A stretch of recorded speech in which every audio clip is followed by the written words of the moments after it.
Examination 2027. Guys, in the second part of this video, we will discuss the polity. Okay, we will discuss the static polity also because tomorrow we have a test.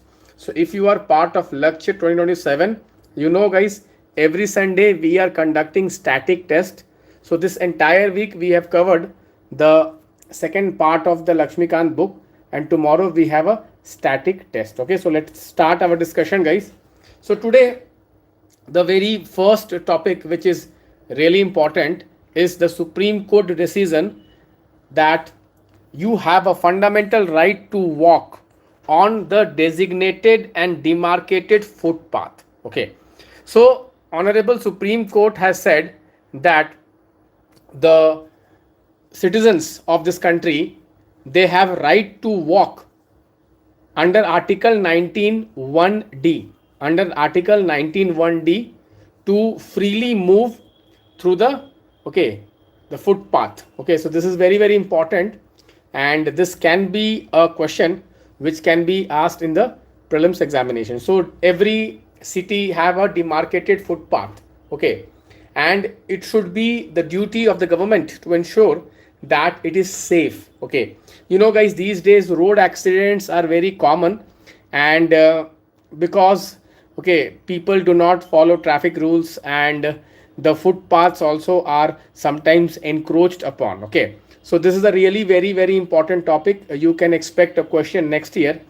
You know, previously also UPSC has been asking questions. They will give you a fundamental right, and then they will ask you the fundamental right is recognized under which article of the Constitution. So here we have Article 19, which will now also have the fundamental right to walk on footpath.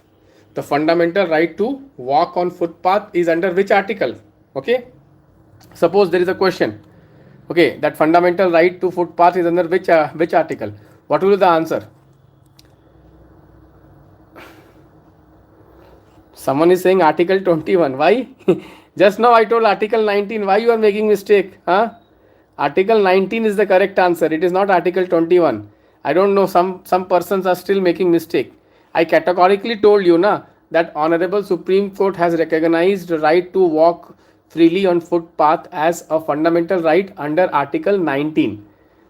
Khan is saying that it is Article 21. No, it is not Article 21. It is Article 19. Keep this in mind. Direct question is going to come. Okay, direct question is going to come. So please remember, right to free movement on footpath is a fundamental right under Article 19. Okay, this is a very favorite theme of UPSC prelims examination. Multiple times questions have come on this, so you can again expect a question on that. Okay, coming to Article 19, guys, how many freedoms are given under Article 19? Guys, under Article 19 we have 6 freedom. Okay, I'll just read out. So Article 19(1)(a) gives freedom of speech and expression. Article 19(1)(b) gives freedom of assembly, peaceful without arms. Article 19(1)(c) have freedom of association, unions and cooperative societies. Article 19(1)(d) freedom to move freely throughout India. Article 19(1)(d) freedom to reside, settle in any part of the country. And Article 19(1)(g) freedom to practice any profession or carry any other occupation or trade or business. Okay, so this is what is the freedoms given under Article 19(1). Okay, under Article 19(1), 6 freedoms have been given, but you have to remember that these freedoms are not absolute freedoms. There are restrictions under Article 19(2). So the freedom which you enjoy under Article 19, the freedom which you enjoy under Article 19, which is 6 categorical freedoms, it is not absolute. All fundamental rights have some kind of restrictions under Article 19(2). Under Article 19(2), there are some restrictions. Okay, there are some restrictions under Article 19(2). Okay, so you should know these restrictions also. Now the next topic, guys, is the new app which has been launched by the NCRB. The name of the app is Abhigyan. The name of the app is Abhigyan. Okay, what is this app all about? This app is a mobile application which will help to scan the fingerprints. So it will scan the fingerprints, guys, okay, for the police. Okay, it will help the police to scan the fingerprints. Okay, and it will basically match with the criminals. Okay, match with the criminals. So guys, you know that policing is becoming very challenging these days, and we have to utilize technology in order to improve policing. So this new app which will help the police to scan the suspected people. Okay, so on the streets sometimes police get suspected people whom the police suspects that they may be criminal. So how to know?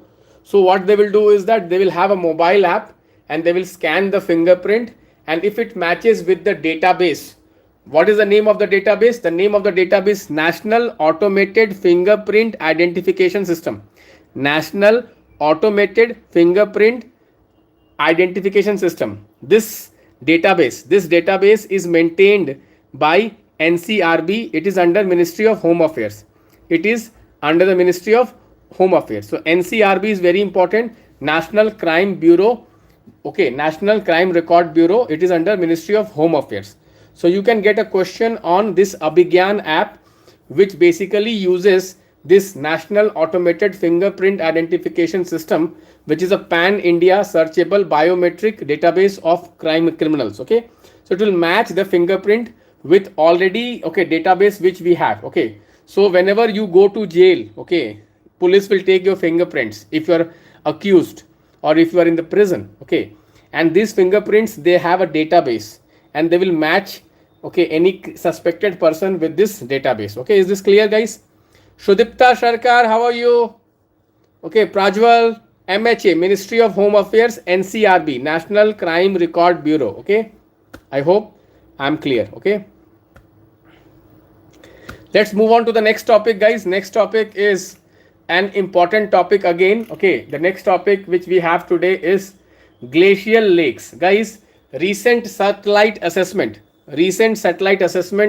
conducted by a geo-intelligence company has said that 5 glacial lakes in Arunachal Pradesh, okay, 5 glacial lakes in Arunachal Pradesh, they are increasing in size. Okay, so what are glacial lakes? Glacial lakes are water bodies which are formed by accumulation of waters which are melted from the glaciers. So whenever the temperature of the atmosphere is rising, and because of this increasing temperature rise, the glacier is melting and water is getting collected. The water is getting collected and this water forms a glacial lake. This water forms the glacial lake. Okay, but with increasing climate change and increasing temperature, the water is increasing. The level of water in these glacial lakes are increasing. That may lead to glacial lake outflow burst. Okay, so there is GLOF event, that is called GLOF event, glacial lake outburst flood. Glacial lake outburst flood. You know, guys, in the last 20 years there are some incidents where this glacial lake outburst flood has happened. The best example is the Lonak Lake in Sikkim. Lonak Lake in Sikkim, and we had another glacial lake in the Kedarnath, 2013. Okay, so this is, I think, 2023.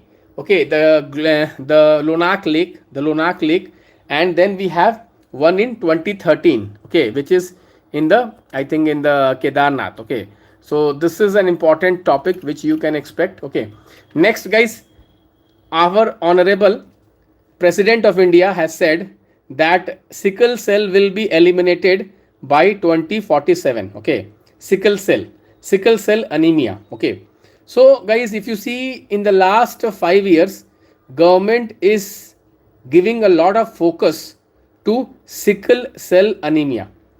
What is sickle cell anemia? Which people are prone to sickle cell anemia? And what is government doing about it? Let us try to understand. So guys, sickle cell anemia is a hereditary genetic disorder. It's a hereditary genetic disorder which affects the blood. Okay, so basically it is a mutation in the blood genes which is responsible for producing hemoglobin. Okay, so Hemoglobin, you know guys, it's very important because it is responsible for carrying oxygen in the RBCs. Okay, so because of this mutation in the genes, what happens is that there is an anomaly in the hemoglobin which is causing the red blood cells to become rigid, sticky and sickle cell. Okay, so the red blood cell, which is basically, okay, carrying oxygen, okay, when you get this sickle cell anemia, then what happens? The red blood cell becomes very rigid, sticky and sickle shaped instead of their normal round shape. So generally they are round. Red blood cells are round, but when you are affected with this sickle cell anemia, which is a genetic disorder, okay, the RBCs become very rigid. They become sickle cell. They become sickle shape. Okay, which obviously affects its ability to carry oxygen. It affects its ability to carry oxygen. So this is a very kind of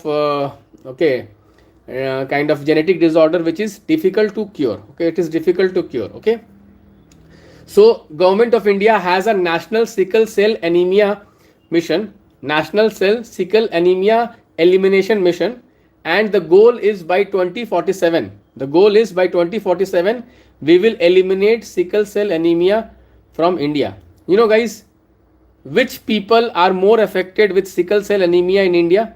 Guys, tribal people. Tribal people are the most affected with the sickle cell anemia. Tribal people are the most affected with the sickle cell anemia. Okay, so guys, this mission, which is national sickle cell elimination mission, it is basically by Ministry of Family Welfare and Ministry of Tribal Affairs. Ministry of Tribal Affairs and Ministry of Family Welfare, Health and Family Welfare. So guys, you can see here we have what? Two ministries. We have two ministries which are involved in this mission. What are these two ministries? We have ministries such as Ministry of Health and Family Welfare, and we have another ministry which is Ministry of Tribal Affairs. So two ministries. Guys, generally whenever UPSC is asking questions, UPSC will definitely focus upon this mission. Which ministry is the implementing agency? So we have two ministries. Okay, very, very important. Joint initiative. And 2047 is the target. Okay, so I hope you can have a look at it. You know guys, last year there was one cure which was discovered in India. Can you tell me what was the cure? There was a genetic cure named, what was the name of that? What was the name of that? Can anybody tell me? Last year it was, yeah, Satya Bakar as Shruti is answering. Shruti, very good. Kanrui, Tulsi Maheshwari is answering. Very good. Birsa 101. It's a genetic, okay, it's a genetic cure. Okay, basically it's a gene editing kind of technique. This year it came in the UPSC exam also. Okay, this year there was a question or not? Genetic editing. This year UPSC has asked a question or not? I hope you remember. This year UPSC has asked a question on genetic medicine. Okay, genetic medicine, where you edit the genes. Okay, so this is CRISPR-Cas9 technique. Okay, gene editing technique which is used, genetic therapy, gene therapy, gene therapy. I hope you know this. Okay, so an important topic. Let us move on to the next topic, guys. Government is going to divest 5% of the GIC. Okay, General Insurance Corporation. Government is going to divest 5% of GIC. So this is going to be through OFS route. Okay, OFS route, offer for sale route. What is offer for sale route? Offer for sale route is basically a route where the promoters, the owners of the company, they will dilute their stakes. So this is different from IPO. OFS is different from IPO. In OFS, what happens? The owners, the promoters, they sell their stake. Okay, so this is very, very important. Okay, next guys. Okay, next topic. If you see, pet coke is in news, guys. Pet coke, guys, you know that when we refine the crude oil, so we get petrol, we get diesel, we get kerosene. Okay, but a residual material is left. a residual materials left in the refining process, particularly when we refine, okay, heavy crude. That residual compound is very rich in carbon, and that residual compound is called pet coke. That residual, okay, compound is called what? Pet coke. What is pet coke? Again I repeat, when we refine the crude oil, the byproduct, the leftover part is called pet coke. Okay, pet coke is also called petroleum coke. Okay, petroleum coke. Okay, so this is important, guys. Pet coke, you can expect a question on pet coke. Okay, pet coke is generally used in industries like cement industry. Okay, they are used in cement industry. Okay, they are also used in thermal power plants, boilers. Okay, but now there is a new technology which has come, which is called gasification technology. Using the gasification technology, we can convert the pet coke into syngas. We can convert the pet coke into syngas. This gasification technology can help us manage the pet coke by converting into syngas. Syngas, you know, guys, what is the composition of syngas? Okay, what is the composition of syngas? Syngas is basically what? What is the composition of syngas? Can anybody tell me? Methane.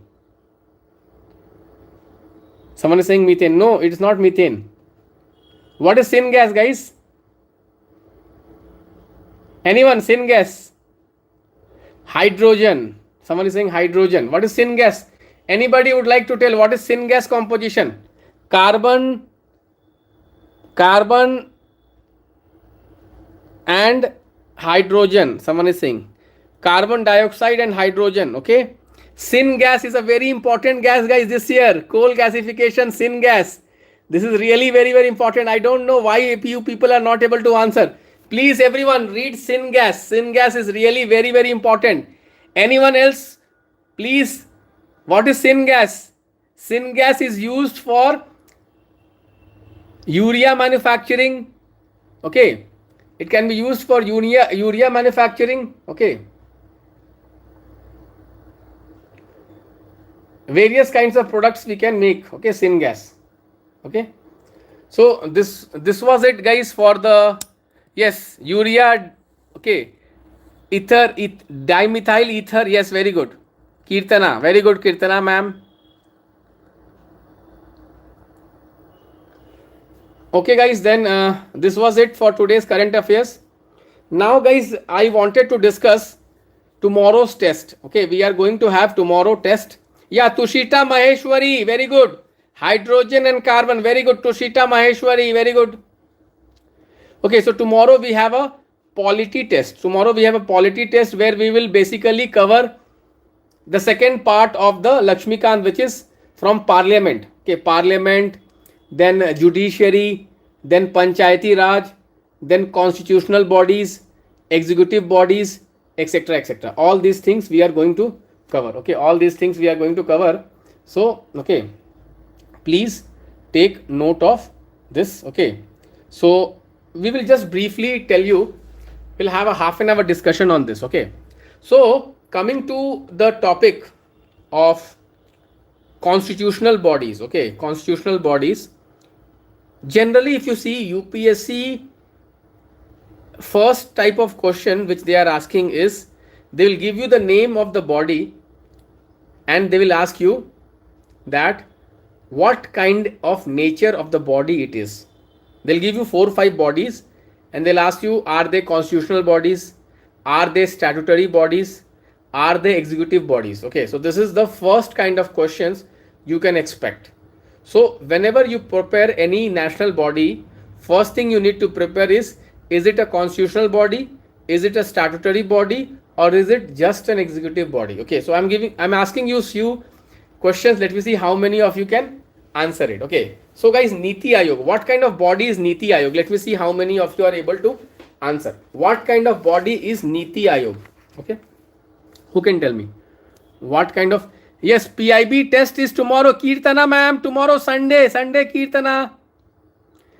It's an executive body. Very good. Niti Ayog is an executive body. It is not a statutory body. It's not a constitutional body. Okay, this is a very, very important one. Okay, So guys, if you see in constitutional bodies, the most important body nowadays is the election commission. Okay, is the election commission. Okay, so can anybody tell me election commission is basically a how many member body? Election commission, can anybody tell me? Election commission is how many member body? It's a constitutional body, yes. 3-member body. It's a 3-member body. How is the appointment of the election commissioner and chief election commissioner done? Can anybody tell me how is the appointment of election commissioner and chief election commissioner done? Can anybody tell me? They may ask you, how is the appointment done? Appointment is done by the president, but through a committee system. Who recommends the name to the president? A committee. Okay, what is the member of the committee? Who are the members of the committee? Can anybody tell me? Who are the members of the committee? Okay. Yes, someone is answering. Rui Khan is answering. Okay. Prime Minister. Okay. Then someone is saying leader of opposition. Okay. Then Council of Ministers. Someone is saying Union Minister. Okay. So this is the most important topic you can expect. Who are the members of the committee which decide who will be the chief election commissioner and the election commissioner? This is really very, very important. Okay. So the member is basically the prime minister, leader of opposition, and a minister, union cabinet minister. Okay. This is very important. Guys, what is the process of removing the chief election commissioner? Can anybody tell me what is the process of removing the chief election commissioner? So guys, chief election commissioner can only be removed same as the Supreme Court judges. Okay, same removal process as the Supreme Court judge. Okay, but what is the process to remove the election commissioners? Do they have the same power as far as removal is concerned? Do they have the same power? Can anybody tell me? Do they have the same power? Who can tell me? Okay. No, they do not have the same power. The election commissioners can be removed on the recommendation of the chief election commissioner. Okay. What is the tenure, guys, of these commissioners? 6 years or 65 years. 6 years or 65 years. 6 years or 65 years. Okay. Guys, is there any qualification mentioned in the constitution for being the chief election commissioner or election commissioner? Is there any qualification mentioned? No. No qualification has been mentioned. Okay, this is very, very important. This is very, very important. And the constitution has not debarred the retiring election commissioners from any further appointment also. Because this you should know. Okay, that the constitution has not debarred the retiring election commissioners from any further appointment. This is also a very important topic which you should know that. Okay. Now, other bodies, if you see, Finance Commission is one body which you should prepare. Finance Commission is also a constitutional body. It is formed by the president under Article 280 of the Constitution. Okay. So if you see the Finance Commission, okay, if you see the Finance Commission, okay, the Constitution authorizes the Parliament to determine the qualifications of the Finance Commission member, and this has been basically clearly laid out. What are the qualifications of Finance Commission members? Okay, Finance Commission is basically for what? It is for distribution of the net proceeds of taxes to be shared between the center and the state. Then it will also regulate the grant in aid. What are the principles regulating the grant in aid? And it will also augment the consolidated fund of state to supplement the resources of panchayats and municipalities. Okay. So guys, let me ask you one question, that is Finance Commission report binding or not? Is Finance Commission report binding or not? It is not binding. Okay, so this is also a very important thing they can ask you. Okay, one more thing, guys. Okay, National Commission for Scheduled Caste, National Commission for Scheduled Tribe, and the National OBC Commission. What kind of bodies are there? Someone is saying, please give us the link of tomorrow's test. Please download the Optimize IAS app and purchase the Lakshya 2027 to access tomorrow's test. Okay. Tomorrow's test is for Lakshya aspirants. My test series is only for people who have subscribed to the Lakshya test. Okay. So if you want to take the test, regular test, tomorrow there is a PIB test also. Please download my app, Optimize IAS app. Go to the Google Play Store and join the program. Okay. So all three are what? Constitutional bodies. Okay. This is very, very important. You should know. So what is the article, guys? What is the article? We have article 338, 338A and 338B. Okay. 338, 338A and 338B. These are the three articles. Okay. These are the three articles for that. Okay. So this can be asked in the examination. This can be asked in the examination. Okay. Next, guys, Comptroller Auditor General is also a constitutional post. Okay. It is under Article 140. It is under Article 148. Sorry. It is under Article 148. Comptroller and Auditor General of India, 148. He is also constitutional body. You know, Dr. B.R. Ambedkar has said CAG is the most important officer under our constitution. CAG. Okay. Same here, guys. 6 years or 65 years. 6 years or 65 years. Here also there is no qualification mentioned in the constitution who can be the CAG. Okay. But here we do not have the committee system of recommendation. Like the election commissioners, here we do not have a committee system of recommendation of the name. We do not have that. Okay. This is very, very important. Okay. CAG is a single member. Okay. CAG is a single. We have only one CAG. Okay. It's not a multi-member body. Election commissioner is a multi-member body, but CAG is a single member body. Okay. This is very important. Again, he can be only removed as per the Supreme Court. Okay. Judges, how they are removed, he will also be removed similar manner. Okay. One thing you should know that, okay, the salary of CAG is charged on the Consolidated Fund of India. I think this is very important. Okay. Am I correct or not? Charged expenditure. Do you know what is charged expenditure? Am I correct or not? Am I correct or not? The administrative expenses of the office, including salaries, allowances and pensions, are charged upon the Consolidated Fund of India. This is really very, very important. This is really very, very important. What are charge expenditure? Charge expenditures are those expenditures where there will be no voting. Okay, I hope you know that. Okay. So the CAG report is submitted to whom? Okay. The CAG report is submitted to whom? Can anybody tell me? The CAG report is submitted to whom?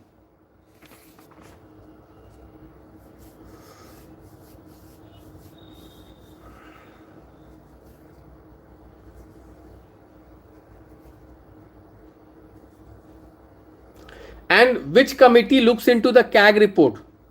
Which committee looks into the CAG report? So Parliamentary Accounts Committee, PAC and CAG. PAC and CAG. Okay, I hope you know the relationship. Okay, so this may ask you this also. PAC and CAG. Another constitutional post is the Attorney General of India.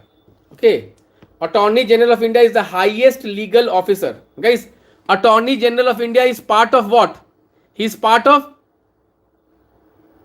judiciary, or he is part of parliament, or he is part of executive. Attorney General of India. Executive. Okay, he is part of executive. Okay. So guys, whenever the government changes, the Attorney General also resigns. Okay, so this is an important fact which can be used to frame questions. Okay.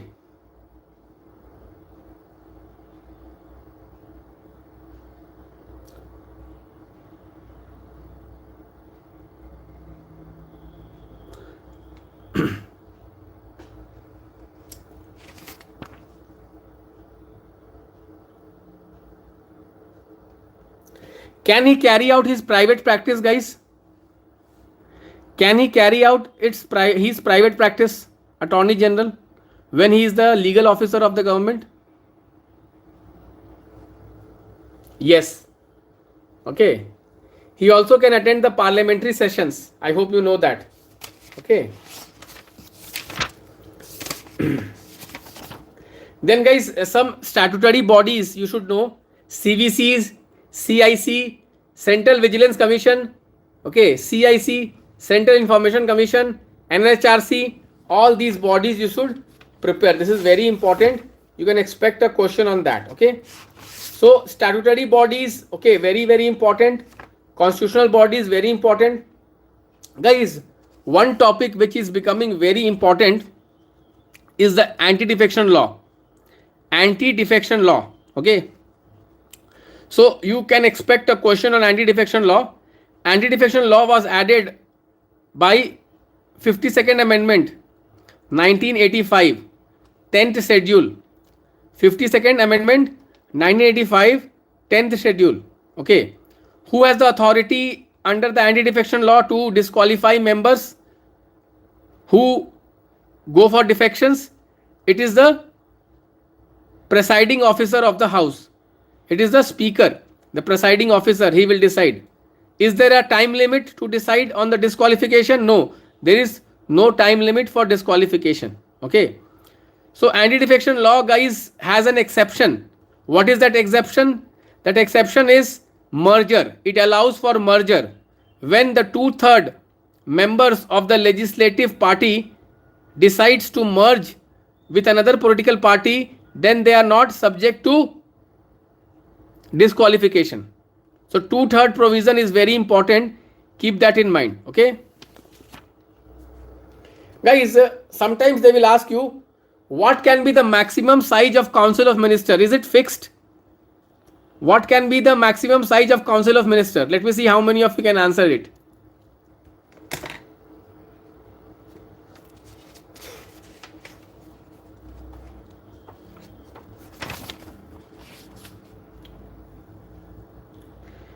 %15 of the Lok Sabha, someone is saying. Very good. Which amendment? 91st Amendment 2003. Amruta Varshni. Amruta Varshni, ma'am. Amruta Varshni, ma'am is saying correct answer. Guys, are you enjoying the discussion? Do you want me to continue? Do you want me to continue? I can continue for the next half an hour. Do you want me to continue? Tomorrow we have a test.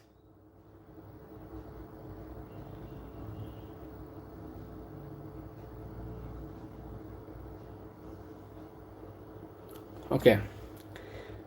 Now we will discuss 5th and 6th schedule. Okay, 5th and 6th schedule. Guys, which part of the constitution has 5th and 6th schedule? Can anybody tell me which part of the constitution has 5th and 6th schedule?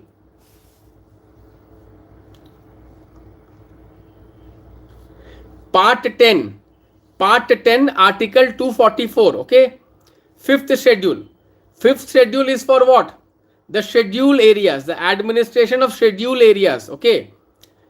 And these schedule areas have tribal peoples. Okay. So, how many states are under the 5th schedule? Can anybody tell me how many states are under the 5th schedule? 10 states are under the 5th schedules. Which are these 10 states? Which are these 10 states which are under the 5th schedule? Can anybody tell me?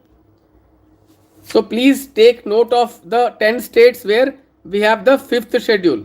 Okay.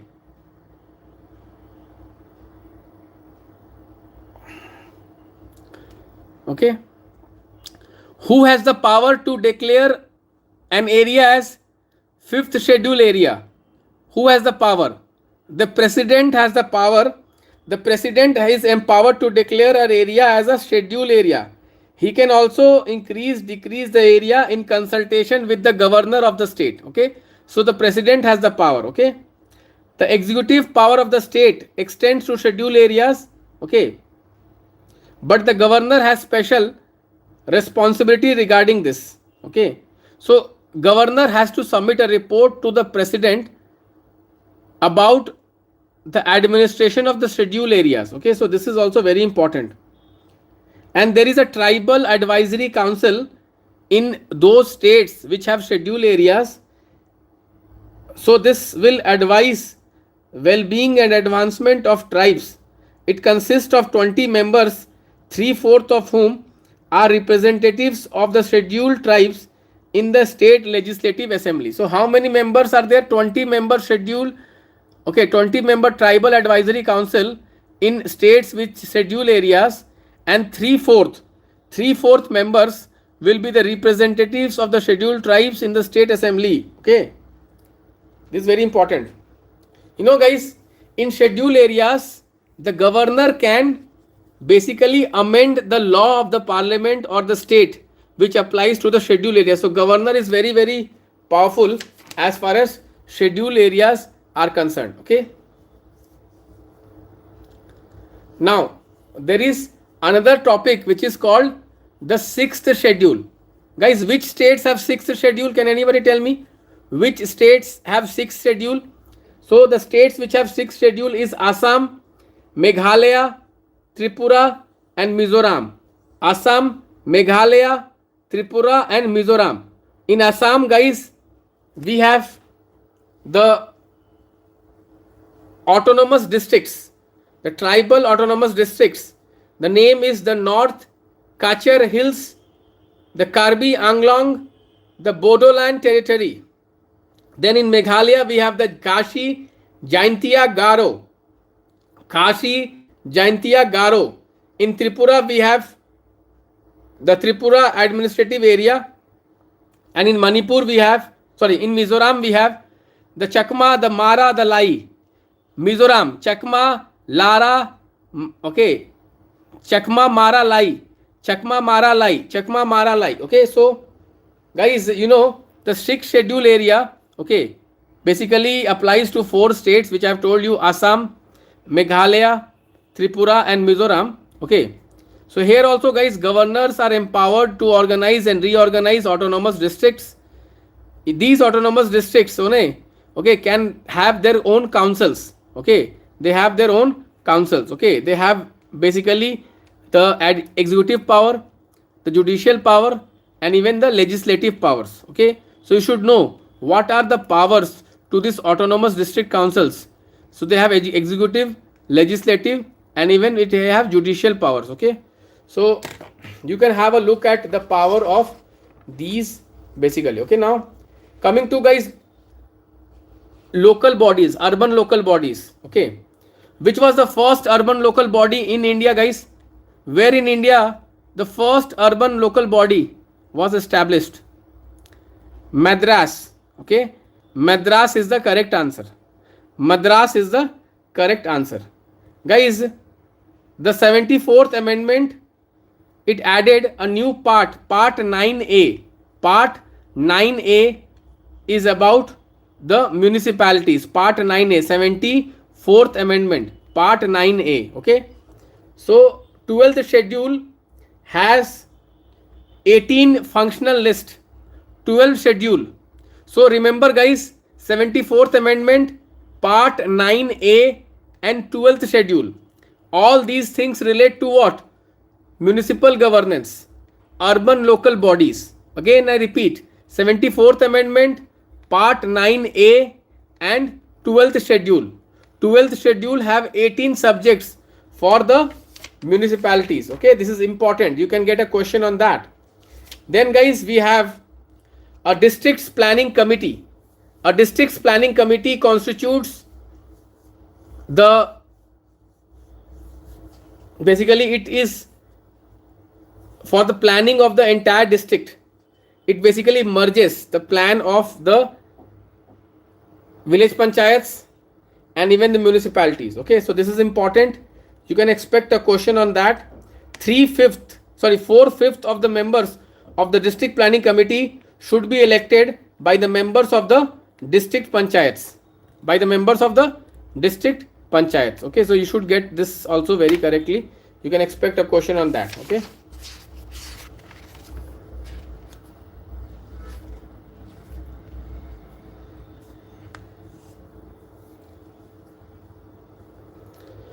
So similarly guys, Panchayati Raj also you can expect 73rd amendment part 9. Okay, 73rd amendment. Okay, you can expect a question on that. Okay. Here we have the 11th schedule. 11th schedule. Okay.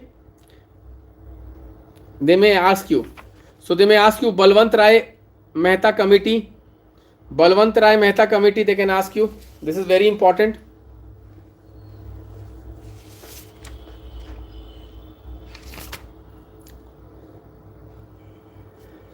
Here we have 29 functional items under the 11th schedule. Okay. So guys, Panchayati Raj is also mentioned in the DPSP. Okay. In DPSP, Panchayati Raj is mentioned, Article 40. Article 40, you can expect a question on that. Does every state mandatory have 3-tier Panchayati Raj? Yes or no? Does every state mandatorily have 3-stage Panchayati Raj? Yes or no?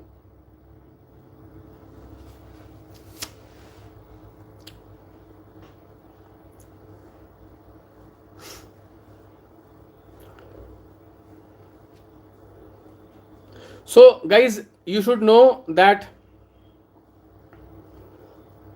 State Election Commission, it's a constitutional body. It is appointed by the governor. It is appointed by the governor. Okay.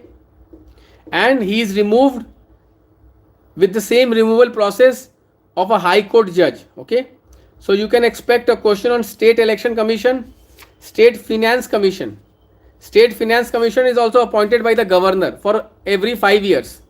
Okay. Basically, the goal of the State Finance Commission is to distribution of resources between the states and the panchayats, determination of taxes, duties and tolls and fees which can be assigned to panchayats. Okay.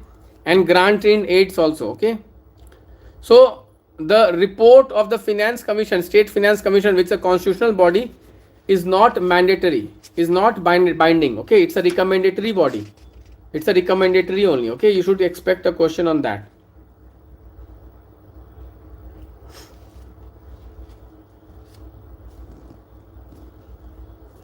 Okay.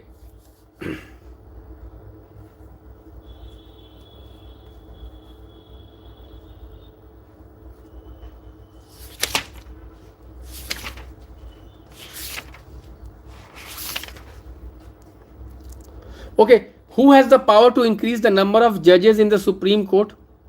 Who has the power to increase the number of judges in the Supreme Court? Can anybody tell me? And how many judges we have right now? Parliament is the correct answer. Parliament is the correct answer. Very good.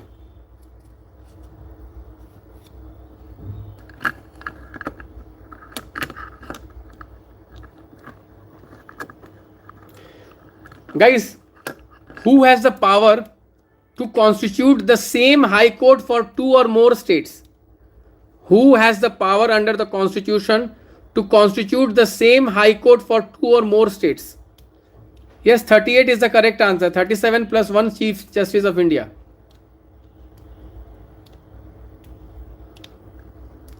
Parliament is the correct answer, guys. Parliament has the power. 7th Amendment 1956 authorized the Parliament to establish a common High Court for 2 or more states. Okay. Parliament is the correct answer.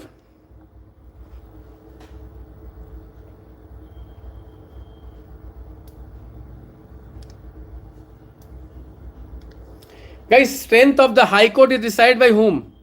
Who decides the strength of the High Court? Who decides the strength of the High Court? Can anybody tell me? The strength of the High Court is decided by whom? President. Rui Khan. Priya is answering correctly. Priya, very good.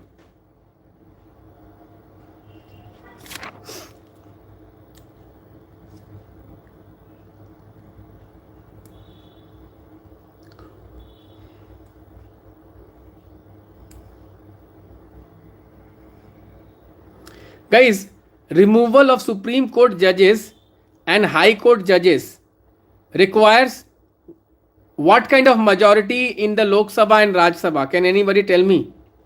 What kind of majority? And this impeachment process can be initiated in which house?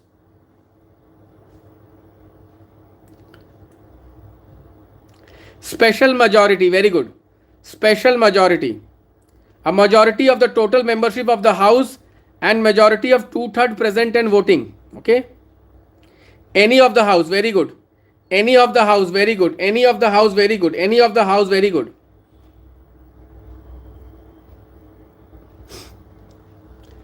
Guys, sometimes they will ask you writ jurisdiction of the High Court.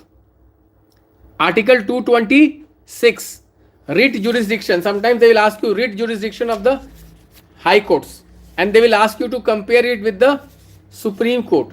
The writ jurisdiction of High Court is wider than Supreme Court. Supreme Court under Article 32 can only enforce fundamental rights, but High Court can enforce other rights also apart from the fundamental rights. Okay, so you can expect a question on the scope of writ jurisdiction. Okay.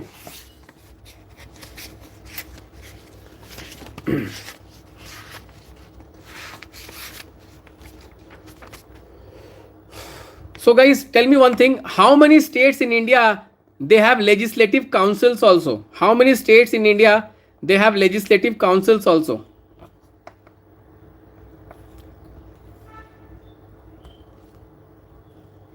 Six states, very good. Someone is answering 6.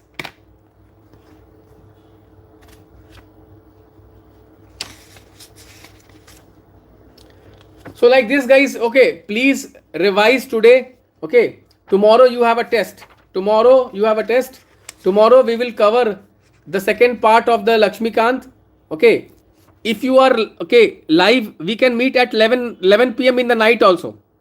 11 p.m. are you coming? I am free at 11. After the DPS class I will be free. Now I have a DPS class at 10. So I have to prepare for the class. Can you come at 11 guys? See, Parliament also chapter is very important. Which committee is the largest committee in the Parliament? Let me see how many of you can answer. Which committee is the largest committee in the Parliament?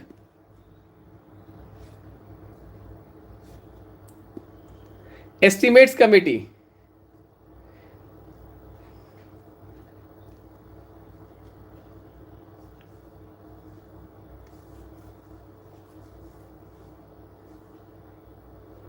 So if you want, I can come at 11 p.m.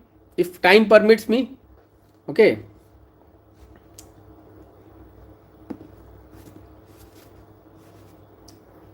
So let me just see some other questions which can I ask you. Guys, can money bill be introduced in the Lok Sabha or Raj Sabha? Money bill. Only money bill.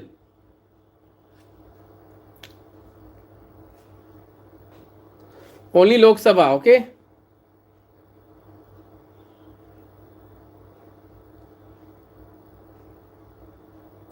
Even no confidence motion only in Lok Sabha. So comparison between Lok Sabha Raj Sabha is favorite theme of UPSC.